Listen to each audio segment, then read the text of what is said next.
صل على محمد وآل محمد.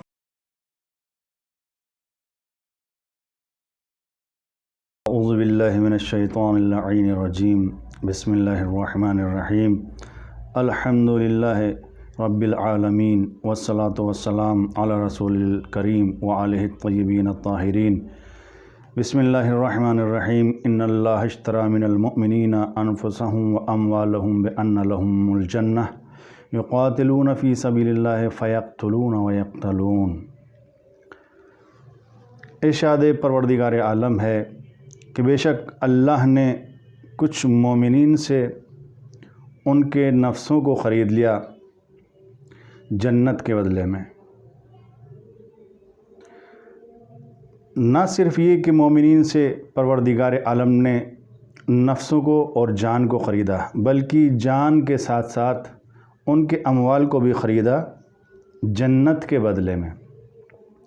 اور وہ لوگ کہ جنہوں نے اپنے نفسوں کو بیچا جنت کے بدلے میں، ان کی صفت یہ ہے کہ وہ اللہ کی راہ میں قتال کرتے ہیں، جہاد کرتے ہیں، بس کچھ قتل کرتے ہیں اور کچھ قتل ہو جاتے ہیں.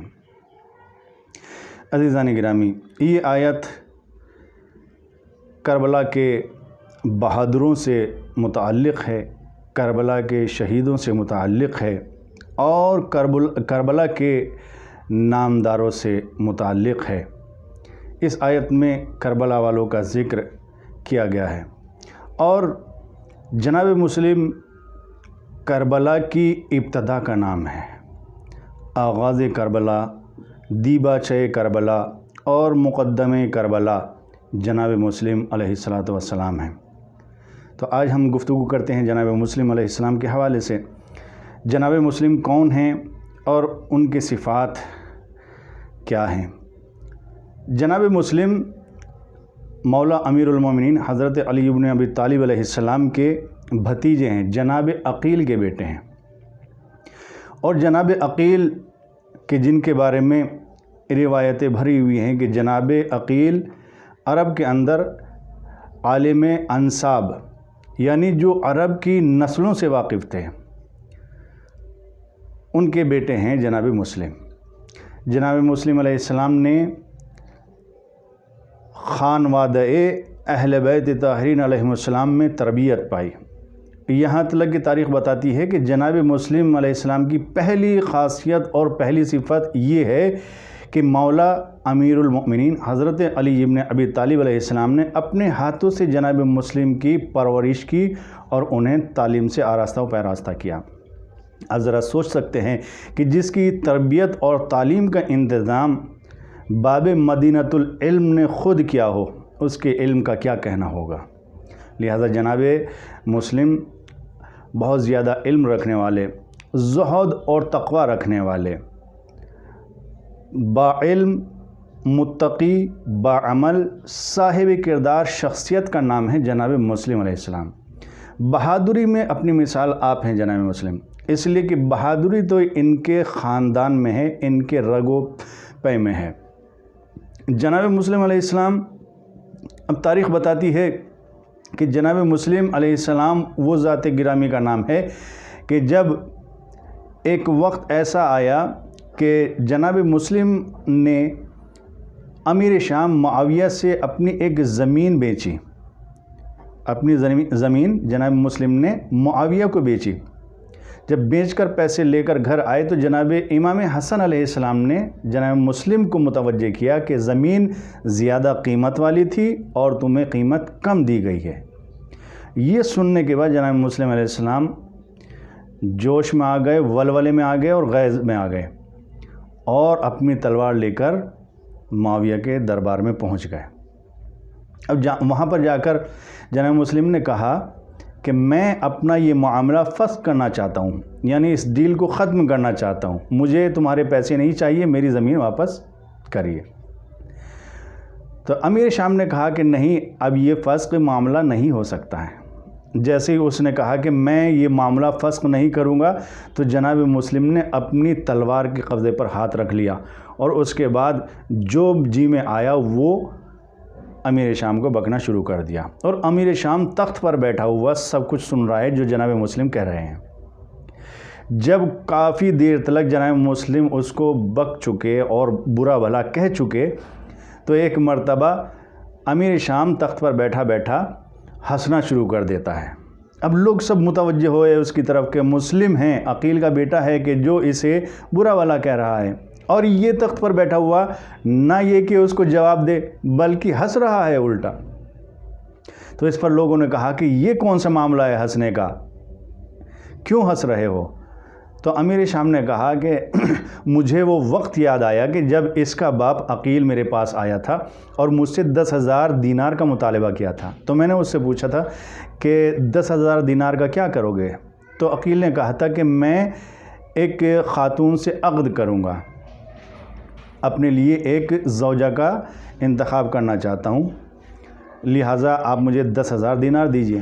تو میں نے ان سے کہا تھا کہ 10,000 دینار کی کیا ضرورت ہے، 100-200 دینار میں تو اچھی عورت مل جائے گی۔ تو عقیل نے کہا تھا کہ نہیں، میں ایک شریف اور اصیل اور خاندان عورت کی تلاش میں ہوں، اور شریف اور خاندانی عورت جو ہے کم پیسے میں ملنے والی نہیں ہے۔ میں ایک ایسی خاتون کی تلاش میں ہوں کہ جب اس سے ایک بچہ پیدا ہوگا، اس بچے کے سامنے اگر تو کچھ بھی غلط بات بول دے گا تو وہ فوراً منٹ سے پہلے اپنی تلوار نکالے گا اور تیرا سر تن سے جدا کر دے گا۔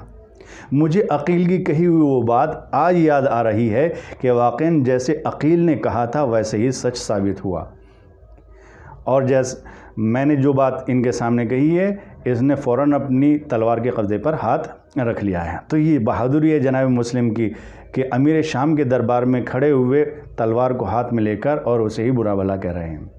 بہرحال یہ بہادری ہے۔ اور اس کے بعد جناب مسلم کی عبادتوں کا کیا کہنا کہ جناب مسلم کی عبادتیں تو کوفے کی مسجد سے پوچھیے، کتنی خلوص کے ساتھ امام جماعت جناب مسلم نماز پڑھا رہے ہیں، اور ہزاروں کی تعداد میں لوگ جمع ہیں اور آپ کے پیچھے نماز پڑھ رہے ہیں۔ بلکہ پیچھے نماز پڑھنے والوں میں وہ شخص ہیں کہ جو اصحاب رسول میں سے بھی ہیں، وہ ہیں کہ جو فقیہ بھی کہلائے جاتے ہیں۔ خود امام نے جن کو فقیہ کہا ہے وہ حضرات بھی جناب مسلم کے پیچھے نماز پڑھ رہے ہیں۔ اب یہاں سے سمجھ سکتے ہیں کہ جناب مسلم کی عدالت کس نوعیت پر ہوگی اور آپ کا علم کس نوعیت پر ہوگا کہ بڑے بڑے صحابی اور بڑے بڑے فقیہ حضرات، عالم دین حضرات آپ کے پیچھے نماز پڑھ رہے ہیں۔ انہی میں ایک شخص ہے جناب حبیب ابن مظاہر۔ جناب حبیب کے لیے خود امام حسین علیہ السلام نے فرمایا ہے کہ میں اس شخص کو خط لکھ رہا ہوں کہ جو مرد فقیہ ہے، الی رجل فقیہ۔ تو فقیہ حضرات نے بھی جناب مسلم کے پیچھے نماز پڑھی ہے، لہٰذا جناب مسلم کی وہ ذات والا صفات ہیں۔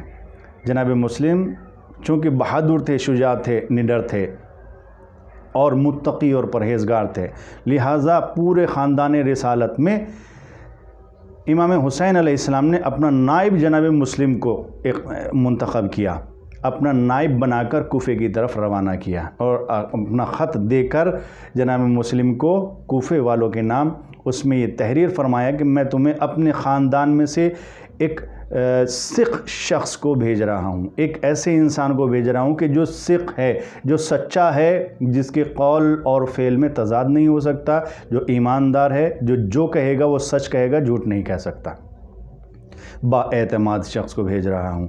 لہذا جناب مسلم علیہ السلام کو اپنی نیابت کے لیے امام نے منتخب کیا۔ یہ جناب مسلم علیہ السلام کی دوسری بڑی فضیلت ہے۔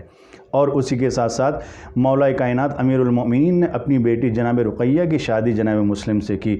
یہ آپ کی فضیلت میں ایک چار چاند لگانے والی فضیلت ہے۔ لہذا عزیزان گرامی، جناب مسلم کو خط دے کر امام حسین علیہ السلام نے کوفے میں بھیجا، اور جناب مسلم کوفے میں آئے اور لوگوں کو بتایا، لہذا جوق در جوق سے لوگ آنا شروع ہو گئے اور جناب مسلم کے ہاتھوں پر بیعت کرنا شروع ہو گئے۔ یہاں تک کی تاریخ بتاتی ہے کہ 18,000 افراد نے جناب مسلم کے ہاتھوں پر بیعت کی۔ جناب مسلم 2 مہینے کوفے کے اندر رہے اور نماز پڑھاتے رہے، اور لوگ آ کر جناب مسلم کے ہاتھوں پر بیعت کرتے رہے۔ مگر ایک وقت وہ آیا کہ جب ابن زیاد کوفے کے اندر وارد ہوا، اور اس نے سیاست ایسی چلی کہ جو جناب مسلم کے ہاتھوں پر بیعت کر چکے تھے وہ بیعت توڑ کر وہاں سے چلے گئے۔ جناب مسلم علیہ السلام کا ساتھ سب نے چھوڑ دیا، اجرکم اللہ، جناب مسلم کا ساتھ سب نے چھوڑ دیا۔ ایک وقت وہ آیا کہ 18,000 جن کے ہاتھوں پر بیعت کر چکے تھے، آج ان کے پیچھے نماز پڑھنے والا کوئی نہیں ہے، ایک ایک کر سب جاتے رہے۔ الغرض عشاء کی نماز جناب مسلم نے پڑھائی، اور اب جو دیکھا پیچھے مڑ کر تو کوئی بھی نظر نہیں آیا۔ جناب مسلم مسجد کوفہ سے نکل کر چلے، سمجھ گئے کہ اب کوئی ساتھ دینے والا نہیں ہے، اب اکیلا مسلم ہے، راستوں سے واقف نہیں ہے، شہر انجان ہے، لہٰذا کبھی اس گلی میں جاتے ہیں کبھی اس گلی میں جاتے ہیں، راستہ نظر نہیں آتا۔ رات کا ایک وقت گزرنے کے بعد ایک گھر کے دروازے پر جناب مسلم بیٹھے، وہاں سے ایک خاتون باہر نکل کر آئی اور انہوں نے پوچھا کہ اے مسافر، تو یہاں سے چلا جا، اس لیے کہ کوفے کے حالات خراب ہیں۔ جناب مسلم نے پہلے تو پانی طلب کیا، طوعا نے لا کر پانی دے دیا، جناب مسلم نے پانی پیا۔ اس کے بعد طوعا کہتی ہیں کہ مسافر آپ یہاں سے چلے جائیے۔ جناب مسلم کہتے ہیں کہ میرا یہاں پر کوئی گھر نہیں ہے، میرا کوئی جاننے پہچاننے والا بھی نہیں ہے، کوئی عزیز و اقارب بھی نہیں ہے، میں پھر کہاں جاؤں؟ تو جناب مسلم طوعا سے کہتے ہیں کہ کیا تم مجھے اپنے گھر میں پناہ دے سکتی ہو؟ تو طوعا کہتی ہے کہ آپ کون ہیں؟ جناب مسلم کہتے ہیں کہ میں مسلم بن عقیل ہوں، میں امام حسین علیہ السلام کا نائب اور سفیر ہوں۔ جیسے ہی طوعا نے یہ سنا کہ جناب مسلم ہیں اور کوئی نہیں جو دروازے پر بیٹھا ہوا ہے، فوراً قدموں پہ ہاتھ رکھ کر کہا، آقا آپ تو میرے آقا کے سفیر ہیں، لہذا آپ میرے گھر کے اندر تشریف لے آئیے۔ جناب مسلم گھر کے اندر تشریف لے گئے، کھانے پانی کا انتظام کیا گیا، مگر جناب مسلم نے صرف پانی پیا، کھانا نہیں کیا، اور اس کے بعد عبادت کے لیے کھڑے ہو گئے، مصلی عبادت بچھا دیا، پوری رات عبادت کرتے رہے۔ یہاں تک کہ رات کا ایک وقت گزرنے کے بعد طوعا کا بیٹا ہلال گھر میں آیا، اور اس نے آنے کے بعد ایک مرتبہ محسوس کیا کہ اس کی ماں کچھ پریشان ہے۔ پوچھا کہ ماں کیوں پریشان ہے؟ پہلے نہ کیا، بتایا نہیں، مگر جب اس نے اصرار کیا تو کہا کہ میرے گھر میں مسلم ابن عقیل نے پناہ لے رکھی ہے، اجرکم اللہ۔ اس کے بعد اس کا بیٹا گیا اور جا کر ابن زیاد سے سب کچھ بتا دیا۔ بس پھر کیا تھا کہ فوج آنا شروع ہو گئی۔ جیسے ہی گھوڑوں کی ٹاپیں جناب مسلم کے کانوں میں آواز آئی تو جناب مسلم نے کہا، اے طوعا اب میں تمہارے گھر سے باہر جانا چاہتا ہوں، اب میں واپس جانا چاہتا ہوں۔ جناب مسلم ایک مرتبہ اپنی تلوار کو نیام سے نکال کر طوعا کے گھر سے باہر آئے اور چاروں طرف سے حملے پر حملے ہونا شروع ہو گئے۔ بس عزادارو، جناب مسلم تنہا ہیں، مسافری کے عالم میں ہے، کوئی جان پہچان والا نہیں ہے، چاروں طرف سے حملے کیے جا رہے ہیں، مگر جناب مسلم بڑی بہادری کے ساتھ ان کا مقابلہ کر رہے ہیں۔ یہاں تک کہ ایک وقت وہ آیا کہ جناب مسلم کو ایک گڈھے میں گرا کر گرفتار کر لیا گیا، اور اس کے بعد کوفے کے دارالعمارہ میں ابن زیاد کے سامنے پیش کیا گیا۔ تو کسی نے کہا کہ تم نے ابن زیاد کو سلام نہیں کیا۔ مسلم کہتے ہیں کہ میرا امیر سوائے امام حسین علیہ السلام کے اور کوئی نہیں ہے۔ بس عزیزو، اس کے بعد ابن زیاد نے حکم جاری کر دیا کہ ان کو قتل کر دیا جائے۔ جناب مسلم نے اجازت مانگی، کہا کہ میں کچھ وصیتیں کرنا چاہتا ہوں۔ وصیت کے لیے وقت دیا گیا اور جناب مسلم نے وصیت کر دی۔ بس اس کے بعد ابن زیاد نے جلاد کو حکم دیا کہ جاؤ اب مسلم کا سر تن سے جدا کر دو، مسلم کو قتل کر دو۔ بس عزادارو، مسلم ہے کہ جس کے ہاتھ بندھے ہوئے ہیں، دارالعمارہ کے اوپر لے جا کر ایک مرتبہ جلاد کی تلوار چلی، اور اس کے بعد جناب مسلم کے سر و تن میں جدائی ہو گئی۔ جناب مسلم کا سر ایک مرتبہ زمین کی طرف آیا، پھر آپ کا بے سر لاشا زمین کے اوپر آیا۔